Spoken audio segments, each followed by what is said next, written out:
हमें नींद आती थी तो हमें है ना मुकेश अम्बानी से मुलाकात हो जाती थी, यानी कि हम कौन से स्कूल में जाते थे इससे तो मुकेश अम्बानी से मुलाकात। राम राम भाइयों और बहनों, कैसे हो आप सभी। Hello friends, welcome back to V two. Ram Ram दोस्तों, कैसे हो आप सभी। आई होप कि आप सभी अच्छे होंगे और अपने सपनों पर फोकस कर रहे होंगे। सो फ्रेंड्स, आज की इस वीडियो के अंदर हम बनाने वाले हैं एक देसी पॉडकास्ट, जिसके अंदर देसी पॉडकास्ट हम करेंगे देसी गर्ल विदु पटेल के साथ में। तो चलिए साथ में मिलकर उनका स्वागत करते हैं। और ये गमछा उन्हीं का है जो कि एक देसी गर्ल है। तो चलिए आइए। तो अब इनका इंट्रोडक्शन तो क्या ही करवाए, क्योंकि चैनल ही इनका है। पता नहीं हम यहाँ पर क्या बनकर आए, हम ये भी नहीं बोल सकते हम गेस्ट बनकर आए, क्योंकि हम इनके घर में इनके साथ रहते हैं। तो इनका नाम है विदु पटेल और ये बहुत व्लॉग्स बनाती है, वीडियो बनाती है, जो कि इनका मुख्य कार्य है और इनका मुख्य मकसद है वीडियो बनाना।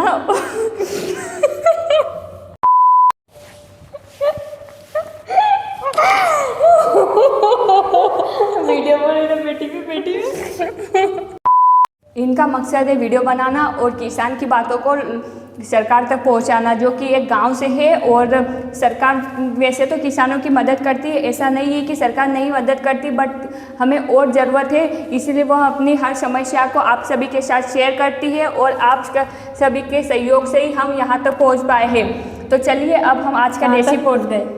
जहाँ तक भी है हम आपके ही सहयोग से है, जितना है इतना ठीक है, और आगे आपका सहयोग ऐसे ही बनाए रखिएगा।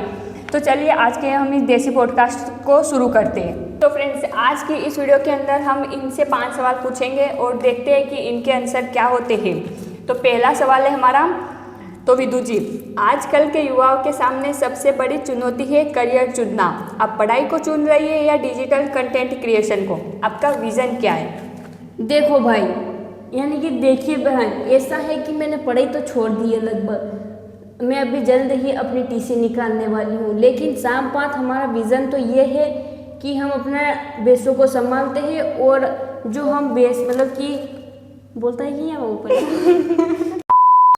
देखो भाई साहब, हमारा पढ़ाई का विज़न तो शुरू से ही ख़त्म था, लेकिन हम अपने माँ बाप की लात मार खा खा कर पढ़ाई की हमने। कभी सरकारी स्कूल में पंखे के कारण गर्मी लग रही थी तो हमने वहाँ से बहाना निकाल कर हम सरकारी स्कूल से हमने टीसी निकाल। मतलब कि आपके बहाने भी टॉप लेवल के थे? हाँ जी। कभी हम स्कूल में जाते थे, फिर हम प्राइवेट स्कूल में जाने लगे, फिर हमें वहाँ पर कुछ पर्सनल प्रॉब्लम, यानी कि जिसे हम अंदर की बातें हमें गलत समय पर आ जाती, जो सुबह आनी चाहिए थी वो हमें स्कूल जाते से ही आ जाती थी। मतलब इनका बहाना था कैसे ना कैसे करके स्कूल ना जाना। हाँ, फिर प्राइवेट स्कूल से हम अपने भाइयों और बहनों के साथ पढ़े, क्योंकि वहाँ पर हमें अपने भाइयों और बहनों के साथ पढ़ते तो एक दबदबा बना रहता था स्कूल में कि बड़े भाई है तो इसकी छोटी बहन को हम कुछ ना बोले, इसलिए मैंने वहाँ पर थोड़ी सी पढ़ाई की। मतलब कि ये पॉलिटिक्स जैसा समझ रहे थे स्कूल को भी? हाँ, क्योंकि बड़े भाई पढ़े लिखे थे, यानी कि बड़े थे और स्कूल में सीनियर भी थे, तो मैं भले ही जूनियर थी लेकिन बड़े भाई बहन थे, तो स्कूल में बहुत ही तगड़ा वाला दबदबा बना था, कोई नहीं कह सकता था। और इसके बाद हमने 8वीं। बट वहाँ पर सिर्फ आप पढ़ने जाते थे, ये बात अलग थी। मतलब आपका कोई मकसद ही नहीं था कि हम पढ़ने जा रहे हैं? नहीं, पढ़ाई का तो मतलब कि कोई विज़न ही नहीं है। हम जैसे ही पढ़ाई का जो किताब का पन्ना खोलते हैं हमारी नींद आ जाती है, और नींद में हम वाह, अगर आपको नींद नहीं आती है तो ये तरीका आजमाइए। अगर बीच में मत और जब हमें नींद आती थी तो हमें है ना मुकेश अम्बानी से मुलाकात हो जाती थी, यानी कि हम कौन से स्कूल में जाते थे इससे तो मुकेश अम्बानी से मुलाकात हो जाती थी? वो मैं आपको जल्द ही बताऊंगी। लेकिन हम जब किताब खोलते थे तो हमारे यहाँ सौदा डायरेक्ट मुलाकात जो भी होती थी वो नींद से हो जाती थी। यू मीन टू से ड्रीम्स? या माई ड्रीम्स। वो ड्रीम्स में हमारे मतलब कि ये सपने देखने लग जाते थे, किताब खोलते थे, इनको नींद आने लग जाती। क्या आपका कहना यही है? हाँ जी। तो इसीलिए दोस्तों 8वीं तक मैंने जैसे तैसे पढ़ाई की, फिर 8वीं के बाद हमारे भाई बहन निकल गए थे स्कूल से, और फिर 9वीं मैंने 1 साल पता नहीं कैसे की, अभी पिछले साल ही मेरी 9th कंप्लीट हुई है, लेकिन अब 10th में मैं नहीं जाऊंगी। तो मेरा सबसे सिंपल विज़न है, वीडियो तो मैं बनाती हूँ लेकिन पढ़ाई से कोई नाता नहीं है। तो ठीक है, मतलब आपका मतलब है कि आप पढ़ाई को छोड़कर सिर्फ कंटेंट क्रिएशन को चुनना चाहती हैं? हाँ, मैं अपना पूरा समय आप सभी लोगों के साथ बिताना चाहती थी और आप जैसे क्रिएटर के साथ। I am not a creator. हाँ, but you are human. My English थोड़ा थोड़ा। तो चलिए अब हमारा दूसरा सवाल है, आने वाले 5 सालों में आपका क्या रोड मैप है? क्या आपका कोई ऐसा विजन है, कोई लक्ष्य है जिस पर आप काम कर रही है और आपने सोचा है कि मैं आने वाले 5 सालों में वहाँ पर होंगी, ऐसा कुछ बताइए। ठीक है, देखिए हमारे 5 साल का रोड मैप एकदम सीधा है। सीधा तो क्या मतलब कि खेतों के टेढ़े मेढ़े रास्ते जैसा है, गड्ढों से भरा हुआ। लेकिन मेन बात पर आए, मतलब कि जो हमारा मेन पॉइंट है उस पर बात करें तो हमारा रोड मैप जो है वो ऐसा है कि हम 5 साल पूरे, यानी कि अभी मैं 15 की हूँ तो 20 साल तक 20 साल की हो जाऊंगी जब तक मैं 5 साल पूरे यूट्यूब को दूंगी। अगर तब तक मेरा यूट्यूब से कोई नहीं होता या फिर कोई ऐसा सोशल मीडिया दूसरा प्लेटफॉर्म जिससे मुझे कुछ नहीं अर्न भी नहीं होता, जिससे कुछ अचीवमेंट नहीं होता, तो इसके बाद हम 20 साल बाद सोचेंगे। बाकी 5 साल का रोड मैप तो हमारा यही है। मतलब कि इनका पूरा फोकस सिर्फ कंटेंट क्रिएशन पर है। हाँ, 5 साल, आने वाले 5 साल भी मैं इसी में दूंगी। ठीक है, अब हमारा तीसरा सवाल है, आजकल की जनरेशन बड़े शहरों की तरफ भाग रही है, आप गांव में रहकर क्या सोचती है? या फिर आप भी ऐसा कुछ कि शहर जाना चाहती है, या फिर आपके गांव में ही रहकर आप कुछ करने वाली है? देखिए मैडम जी, सवाल एकदम आपका सिंपल है और मेरा उत्तर भी उतना ही ज़्यादा सिंपल रहेगा। यानी कि आसान भाषा में कहूँ तो हम शहरी लड़की नहीं, आसान शब्दों में कहूँ तो मैं शहरी लड़की नहीं हूँ, मैं हूँ गांव की पली हुई लड़की।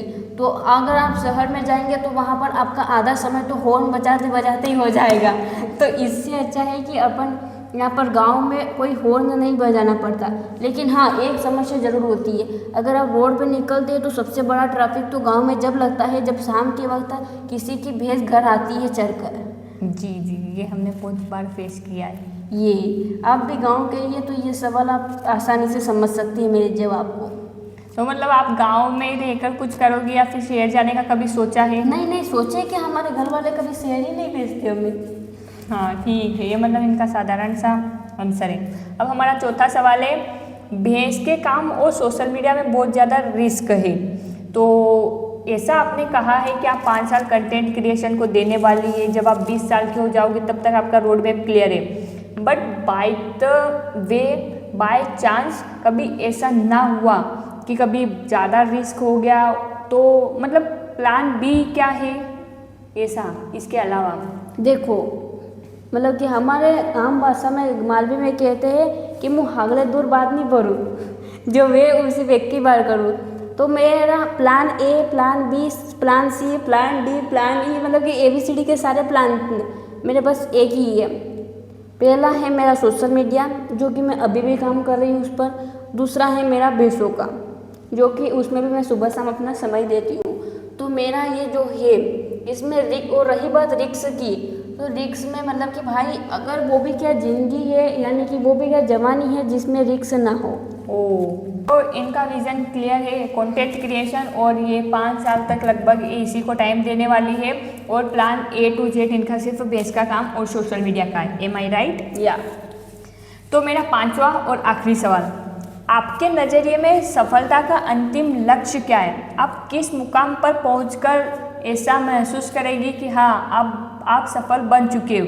मतलब कि वो ऐसा कौन सा स्टेज आएगा, ऐसा क्या टाइम होगा जहाँ पर आपको लगेगा कि हाँ मैं एक सक्सेसफुल वूमेन बन चुकी हूँ?